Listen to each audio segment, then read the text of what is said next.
Hello दोस्तों, veterans नमस्कार। मैं दीवन सिंह।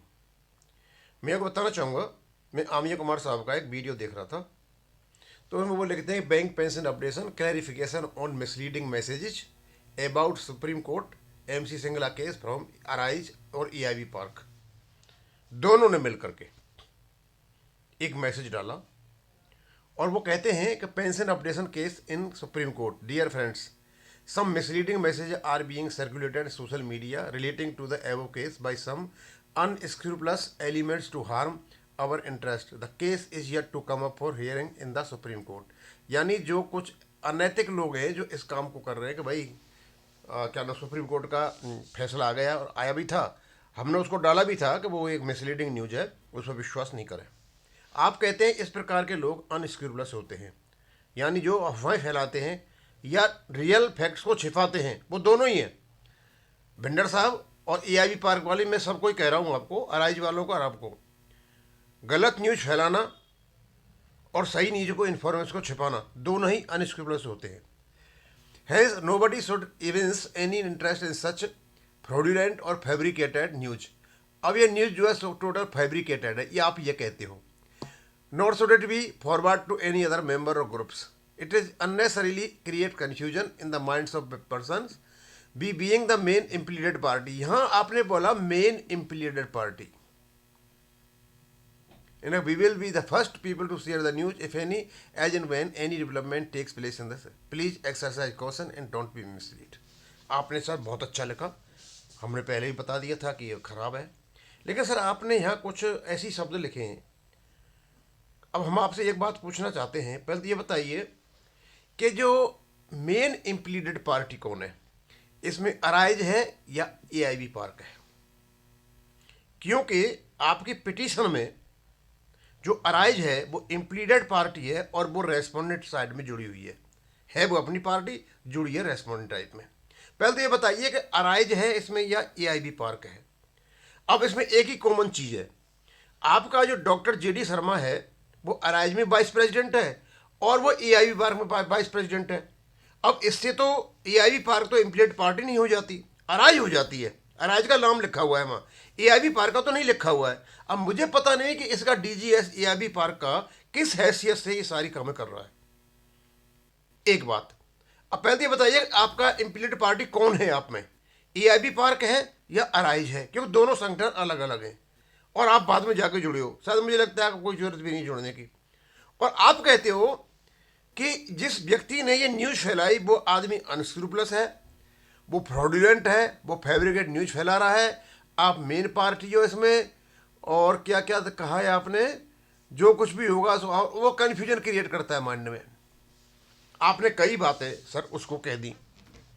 अब हम आपसे एक बात पूछना चाहेंगे, आप ये बताइए कि 10/12/2025 को जब सुनवाई हो रही थी तो उस समय दो वकील नहीं आए थे।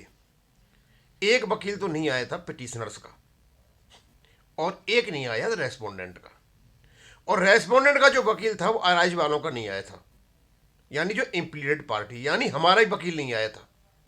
तो सर आप ये बताइए कि आपने क्लैरिफिकेशन दिया था क्या कि पिटिशनर के ही वकील नहीं आए?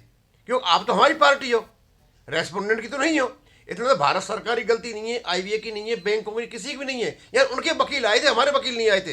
यानी आप अर्ली हियरिंग लेते हो और अर्ली हियरिंग का जब काम शुरू हो जाता है तो उसको आप अपने वकील न बुला करके टरका देते हो। सर ये तो, ये क्या, इसको क्या कहोगे? ये अनस्क्रूपुलस नहीं है, ये फैब्रिकेटेड नहीं है, ये कन्फ्यूजन क्रिएट करने वाली बात नहीं है, और इसको छिपा जाते हो, इस फैक्चुअल इन्फॉर्मेशन को आप छिपा जाते हो, हमको नहीं बताते हो। ये बाद में पता चलता है जब इम्प्लीड पार्टी में वो जेडी शर्मा ने जब अटैक किया था वेणुगोपाल, जब पता चलता है जेडी शर्मा है कौन, तो पता चला जेडी शर्मा वाइस प्रेसिडेंट है अराइज का और एआईबी पार्क का, दोनों का ही। और ये इम्प्लीड पार्टी यही है, इम्प्लीड पार्टी। बॉस, कम से कम दूसरे की तरफ उंगली करने से पहले ये देख लो एक उंगली आपकी तरफ भी हो रही है। मैं कोई आमिया कुमार नहीं हूं, सच्चाई क्या है, फैक्ट्स क्या है, मैं यहाँ ट्यूब पर रखता हूँ। तो आप हमें ये बताइए सबसे पहले कि आप में इम्प्लीडेड पार्टी कौन है, अराइज है या एआईबी पार्क है? हमारे हिसाब से वहाँ अराइज है। दूसरा ये बताइए कि आपने ये बात क्यों छुपाई हमसे कि हमारा ही साथ देने वाला साथी का जो इम्प्लीड पार्टी उसका वकील नहीं आया था। वो अलग बात है कि आप रेस्पोंडेंट साइड में जुड़े हो लोगों को भ्रमित करने के लिए कि लोग सोचेंगे साहब गवर्नमेंट का वकील नहीं आया। सर इसको क्या कहोगे? अब मैं तो इसको तो अनस्क्रूपस भी कहूँगा, फैब्रिकेटेड भी कहूँगा, फ्रॉडुलेंट भी कहूँगा, ये कन्फ्यूजन क्रिएट करने वाला वो भी कहूँगा। और दोनों के दोनों तो आप जो श्रेय ले रहे हो यहाँ पर, भाई आप ऐसा करो, ये भी पार्क वालों से मैं कहता हूँ आप भी जुड़ जाओ ना इम्प्लीड पार्टी में, रोका किसने है? इन बातों से कुछ नहीं होना है, केस लड़ो और केस लड़ो रेगुलेशन पर, पढ़ो उसको। चीप पॉपुलरिटी के लिए निकाला हुआ आपका लेटर, इसकी जरूरत नहीं है। बैंकर्स इतने चतुर हैं कि कोई सुनवाई नहीं हुई थी, आप नहीं निकालते तब भी लोगों को पता है। तो मैं तो यही आशा कर रहा हूं आपसे दोनों से कि मैंने जो कुछ पूछा है ना मुझे बताइए आप कि इम्प्लीड पार्टी कौन है। और आपने हमारा ही वकील नहीं आया था, इम्प्लीड पार्टी का क्यों नहीं आया, क्यों सुनवाई नहीं होने दी आपने? अब तो बता दो यार क्या कारण था। तब तो झूठ बोल गए थे, अब बता दो कि आपका वकील सुनवाई में क्यों नहीं आया और क्यों आपने उस चीज को लेकर के रेस्पोंडेंट यानी गवर्नमेंट में डाल दिया। अब यहीं खत्म करूंगा। थैंक यू, धन्यवाद।